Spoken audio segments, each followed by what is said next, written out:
think I've always been interested in beauty and harmony and clarity, and producing an image that allows the viewer to contemplate and have peace in a moment of focus that I've produced.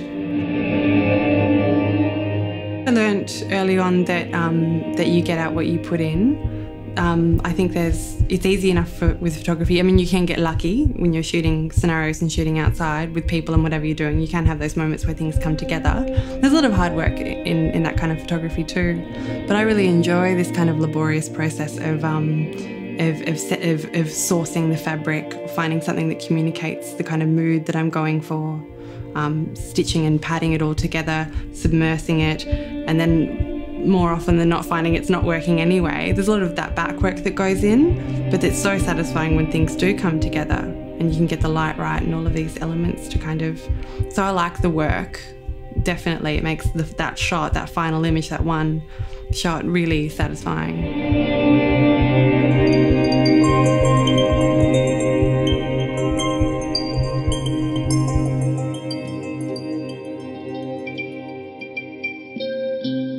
I think there was something really natural about being inclined to be creative because my father's a jeweller, so he hand makes engagement rings and things like that. So there was always that idea of, in the family, of making, creative making, an idea of doing that. And my mum is very creative as well. She paints often and she writes poetry. My sister's really heavily into drama, so she was always putting on performances and doing that around the house. So it felt really natural to be doing something creative. It was kind of, I suppose, expected that I would be writing or doing something like that for myself, if not career-wise, but generally anyway. The first seeds of the series I'm doing now happened actually when I was about 14 or 15. We were watching Hamlet. The Kenneth Branagh Hamlet had just come out, and that the idea surrounding that scene with Ophelia, that beautiful visual poetry about her drowning in the river, was really struck me. It was very romantic. And there's this rivulet that I used to walk by on the way from South Hobart into the city, and I would sort of imagine throwing things in the water, and eventually did take like undergarments and bits of fabric and kind of submerse them in the water. And I wasn't really even thinking about photography, just about the effect of fabric in water. And then years later, 10 years later, when I developed an interest in photography, incorporated the two, and that was the beginning of this series.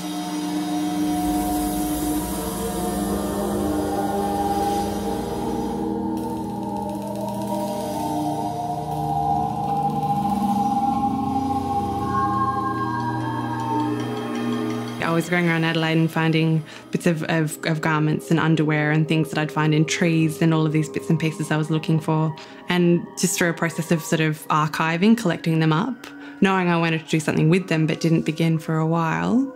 So collecting up all these bits of feminine fabric and also finding there's a really interesting thing that seems to happen is homeless people build almost these kind of nests out of garments under bridges and in tunnels, and so going in and taking little bits and pieces from those as well, and looking at the fabric and eventually submerging them in water and adding liquids and dyes to augment a kind of transformative process. They became almost like biologically transformed, like all of this little bubbles coming up and the colours and everything like that. I was interested early on in the control that I had with photography, the idea of capturing a decisive moment within a fluid scenario of movement and that complete control, especially with self-portraiture, because you are, you know, technician and photographer and model, you can really control everything, and that's something I still enjoy about photography now, that element of control. At RMIT I went to do a master's, and they were very interested in me having a politic behind the work. They wanted me to take ownership for every aspect of the work and have something important to say, which I agree, you should have something ideally important to say with your artwork, otherwise it's not worth asking viewers to look at it if you don't have something. I was really more interested in capturing moods and, you know, especially with the new work, ideas surrounding feminine transition and feelings and all of that kind of stuff, and they wanted me to address, for example, the anti-feminist implications of the corset. I think I was afraid during that course what it would do to the work.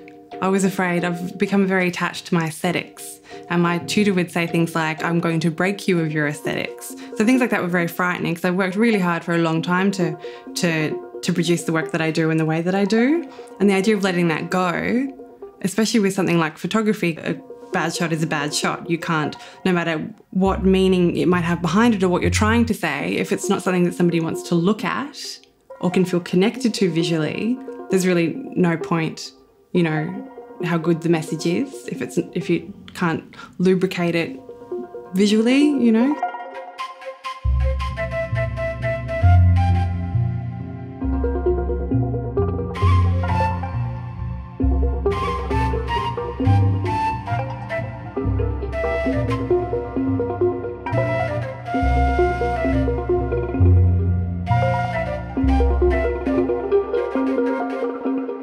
A few months ago, I was approached by Julie Lam, who runs Gaffer Gallery in Hong Kong, and her invitation is for me to produce a body of works about Chinese costume. And obviously a few of the things that I've mentioned about beauty, clarity, vivid colour, harmony, but also a lot of the colours they use have spiritual and emotional meanings as well. So sort of decoding some of that so that I can produce work that involves Chinese costume in a way that's informed and meaningful, instead of just going in and shooting what I think looks pretty, really understanding what it would all mean symbolically.